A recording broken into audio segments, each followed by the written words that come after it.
یہ ہمارے لیے اعزاز کی بات ہے کہ اللہ رب العزت نے ہمیں موقع عطا فرمایا ہے پاک پتن شہر کی آکسیجن پوری کرنے کے حوالے سے۔ پاک پتن شہر کے اندر یہ ہم نے آکسیجن بنانے والی مشینیں جو ہیں وہ نصب کر دی ہیں، بلکہ میں یہ سمجھتا ہوں کہ یہ ہم نے ایک کارخانہ یہاں پر بنا دیا ہے۔ اگر یہ کل کو پودے بڑے ہوتے ہیں تو انشاءاللہ پاک پتن شہر کو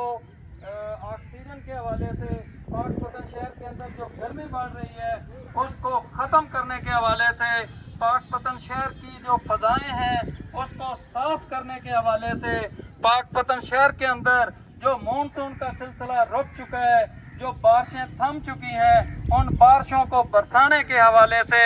اور پاک پتن شہر کے اندر جو ہمارا واٹر لیول جو زیر زمین پانی ہے وہ جو آج سے چند سال پہلے 20 سے 40 فٹ کے فاصلے پر تھا، جو صاف پانی تھا، ابھی وہی پانی 250-300 فٹ پر ہے اور وہ بھی اتنا صاف پانی نہیں ہے۔ تو اس پانی کو اوپر لانے کے حوالے سے انشاءاللہ ہمارا یہ جو جنگل ہے، یہ جنگل انشاءاللہ اپنا کردار ادا کرے گا۔ اور آپ لوگ خوش قسمت ہیں، دار ارقم سکول خوش قسمت ہے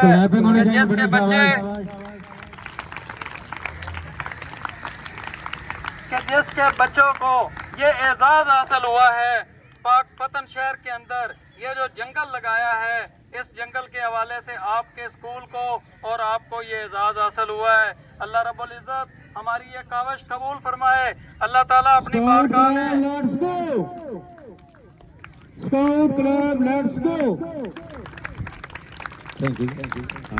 اللہ رب العزت ہماری یہ کاوش اپنی بارگاہ میں قبول فرمائے، اور جس طرح ماحولیاتی آلودگی کی وجہ سے آنے والے دنوں میں، آنے والے سالوں میں بہت زیادہ مشکلات آنے جا رہی ہیں، اللہ تعالیٰ ہمارے اس ملک پاکستان کو ان مشکلات سے محفوظ فرمائے۔ تو آپ سب بچے مبارکباد کے مستحق ہیں جو دھوپ کے اندر چل کر اپنے ان پودوں سے محبت کے حوالے سے، اپنے اس جنگل سے پیار کے حوالے سے یہاں پر تشریف لائے۔ آپ سب بچوں کا دل کی اتھاہ گہرائیوں سے اور آپ کے اساتذہ اکرام کا ہم شکریہ ادا کرتے ہیں۔ بہت شکریہ۔